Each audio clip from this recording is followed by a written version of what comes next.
But this is like that. But I was better already. Imagine before. Before, the Taiwanese could not even go anywhere. Except go into Kaohsiung. Yeah. Or Taipei. You can go the whole length of the country. Or cross it. Yeah. Free. Yeah. Well, that's already very good. In some older times, if you remember, you could not even go from one district to another without permission, a stamp or something like that. Some countries before were like that. So our world is truly getting better. It's just snail pace for me, Snail. Turtle. Turtle pace for me. Too slow. But it's getting better, yeah? More civilized, right? At least like that. We have to practice more in order to have wisdom, but it's very difficult for you to feel the difference between wisdom and your own judgment. I tell you some examples of wisdom and your own preconceived ideas, judgments. I have written it, point, so that I can talk to you, so that you can be more aware of the traps of your own mind and your own customs, society customs and prejudices. But I moved and I walked the whole little house. I could not find it. It was together with my diary. I cannot find it just now. And I was already late negotiating to come out to see you. I wasn't successful in negotiating, but I say I go anyway. And then I still could not find my things that I wanted to tell you. So it's later and later. And then I called one of your brothers just to ask whether or not he had what he needed to go, okay? And he told me every other thing except that question. So I had to scream at him, okay, just tell me, you got it or not? And he said, got it. I said, okay, thank you. Now go with God. I was already in a hurry to come to see you. And he talked about the history of his unpacking and packing his luggage. Yeah. And I asked him, where are you? He didn't tell me that. He told me many other things. I just asked, where are you? One simple question. Another question, did you get what I sent? And that's all I asked. Everything else he can tell me on another day. I'm telling you. I have one thing that you need desperately, and all of you should have, wisdom. I'm going to prove it to you. Otherwise you think, oh, Master, you're boasting. How do we know if you have wisdom? Very simple to check. I'm not lying to you, I cannot. If you have a little brain and you understand English or Chinese, well, I'm going to prove it to you. I had it all on a little piece of paper, I couldn't find it. So what I remember, I tell you, okay, huh? It's not the same though, maybe I can't remember as good as I want to remember. For example, one thing, when I was in Hungary, okay, I'm not trying to blame anybody, I'm just trying to give you lessons. So don't judge them, huh? Okay. There were many dogs that they adopted. Later I took them with me because I didn't think they take good care in Hungary the way they did. When I was there, I took them in my trailer every night to give them some warm things to eat with me, and they loved it. Okay. There were dogs, yeah? And the whole yard was muddy because of winter, the ice and the rain and muddy. And the dogs' paw, of course, muddy. And I was wearing a white coat. I needed to go to see you. So one or two dogs jumped on me. I said, no jump, just like that, no jump. Try to jump. I said, no jump. And then later one of your brothers told me, you scare the dogs. I said, what did I do? You say, no jump. I said, wow. And you let them sleep outside in the mud, in the cold, in the snow, minus 20, minus 30, you don't think it scares them? You think that is better than when I just tell them not to jump? You think you have more compassion than me? So that is wisdom and judgment. Immediately when I went there, I saw their situation. One of the dogs had a very thin hair. If they had thicker hair, maybe they could have it. Some of them had a thicker hair, but one, Boyo, very thin. I could see the skin. Oh my God, and he had no room, no cover shed outside. Not even the dog house. You understand me? The dog house maybe had the front open, but everywhere else was closed. Nothing. Just a little cemented roof. No, not cement. You know those kinds of wavy cemented pieces of sheet they make a roof with sometimes? So one sheet of that attached to the wall. That's all he had. And of course he dug a hole, as much as he could with such a hard winter, solid ground to have a little shallow hole, and he slept in there. Immediately I said, we have to cover all this. And I gave them warm food every night with me together in my trailer.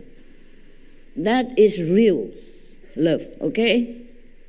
And not to judge me like I scolded the dogs, not to jump on me. My love is not to let them jump on me, but to teach them not to jump on me. We have dogs. Yeah, all the dog experts will tell you, teach your dogs not to jump on people. Because if they get used to it, they jump on children. And children might fall, or fragile elderly, and they might fall and hurt themselves. Is that good? No. So you understand the real love and just superficial love. And the judgment, and the wisdom. Love has to go with wisdom, okay? Not just say, okay, love. The astro sentiment is different from true love. Astro sentiment, binding karmic bondage, they are not real love. That love can break any time as long as the karma is no longer there, it's broken. Or some situation is better, that love will move to another object. You understand? These are different loves. Real love never dies. Real love doesn't change. Real love is always there and with wisdom. Another thing, I just remember what, I tell you what, okay? Maybe I don't remember all. Okay, good.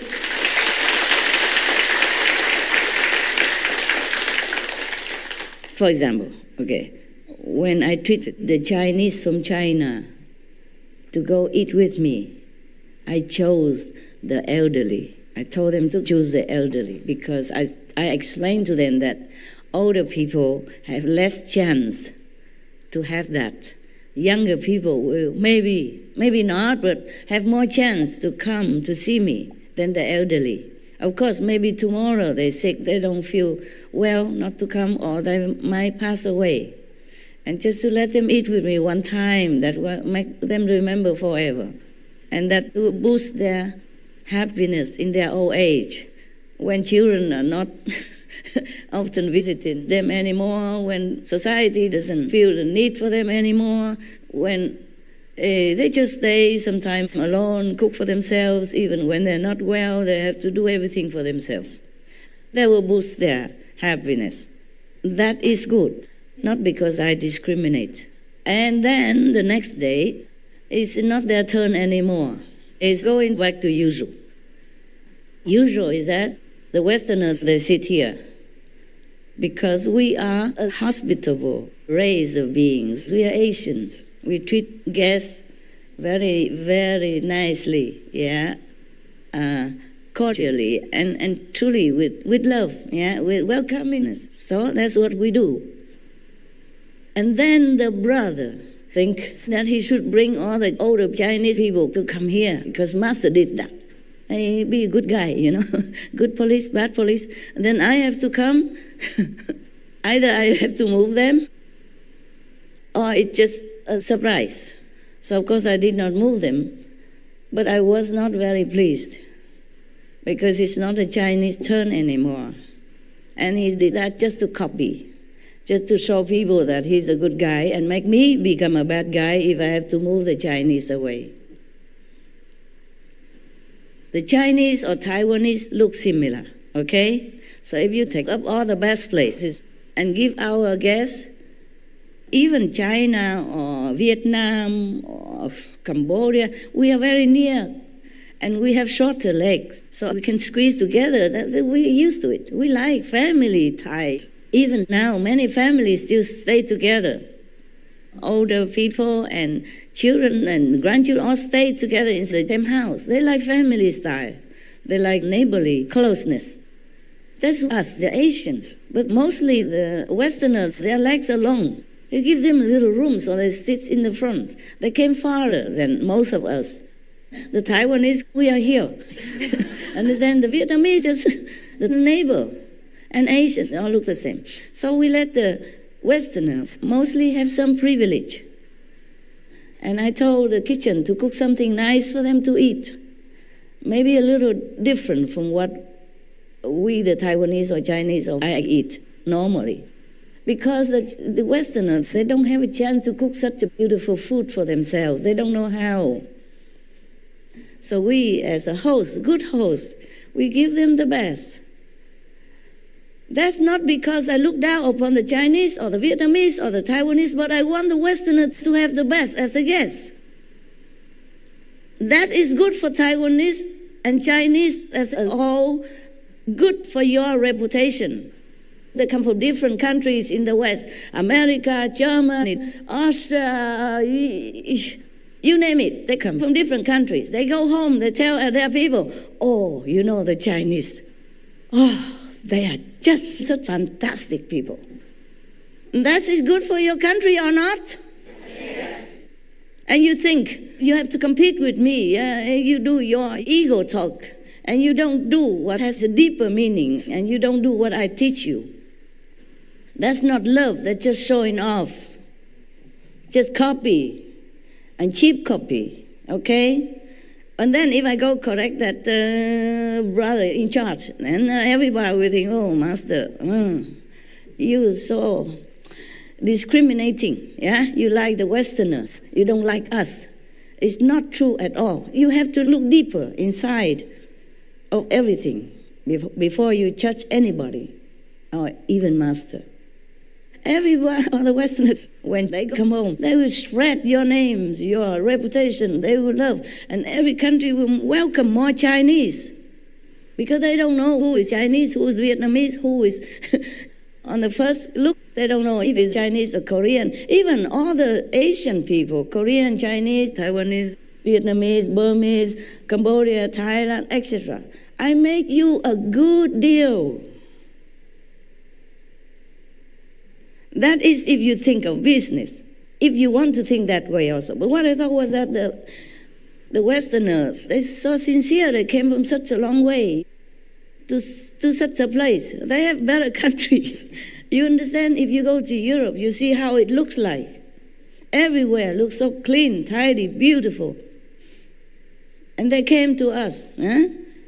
We are not all that tidy and magnificent like the European countries. I'm telling you the truth. No?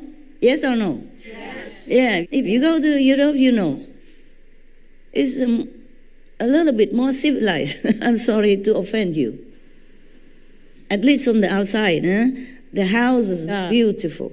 Many quarters still preserve the old buildings, and they are like palaces. The architecture, the way they build, the way they organize their streets and everything is absolutely wonderful. That's my type of country, my type of buildings and streets and organized society, my type. And they don't mind whatever we are. They love your master. They come to see your master, taking all their holidays and some of their savings. In Europe, because the standard of living is higher than in Taiwan or in most Asian countries, so even they earn a lot, they spend a lot. So for them to spend the money to buy the ticket to come here, it costs a lot for them. In Asia, we live simple and frugal. We don't care much about the outside appearance. Therefore, we don't spend a lot of money. We can save some, but in Europe, you have to have the standards. Like in America, one old lady, she's too old to mow her grass outside her garden. The police came and took her to jail. And later, all the neighbors, the youth who came and helped her, every week to mow her grass so that she didn't have to go to jail anymore. And I was in one of the trailer parks in Belgium. Trailer park only. You understand what I'm saying? The big park, and everybody buys a trailer, parks it there, and pays the rent for the land. Yeah? That the land belongs to a community or one person, then you pay the rent every year. It's not much, about 1,000 euros or something. But your grass, your garden, you have to trim. Even if you have just a little square of grass like this, I mean, how much garden can you have in a trailer park? I had about this square piece of grass and some planted flowers that they already had there. But I had to take care of it. The neighbor make sure. They told me, you have to trim this and that. All the neighbors have to do it. Trailer park. You imagine that you think only poor people live there? Oh, not necessarily. And then my dogs, sometimes I let them out quickly and they just do their things on that piece of grass. Dogs, they scratch it to cover whatever. And then the neighbors, see what he's doing? You see what he's doing? Really, I'm not joking. You think it's a laughing thing. It is like that. They live by, all the rules. Many countries are very exceptionally famous for being Ordnung, order, like Germany, Switzerland, all of the European countries are mostly like that. Sunday you cannot make smoke, you cannot burn your leaves in the garden, you cannot cut the trees without permission, and every other thing. You cannot litter on the street. If they catch you, you have to be fined so much. And then they come here. We are very disorderly here sometimes, jumping for blessed food and squeezing to see the master, all those things. They're not so used to it. And their legs are long. I want to give them a little more room to cross their legs even. And you can see sometimes they put it out here and there. So it's not like I don't have love for you or I discriminate between the Western and the Asian. There are many benefits of treating them well for themselves as well as for you. And their love for your country will bless your country also. And the people who hear the good story from your country, your special hospitable treatment to them, they hear the story, also feel very happy, and the atmosphere is happy. The more happy the atmosphere, the better for our world. And for you, of course, we live here, we live in this world. So you have to think deeper and not so hurriedly criticize your master, or anybody, okay? They are two similar things. No, not really similar, different, but what I mean is between the wisdom and the mind's judgmental kind of attitude or habit. You must cut it out. Cut it out.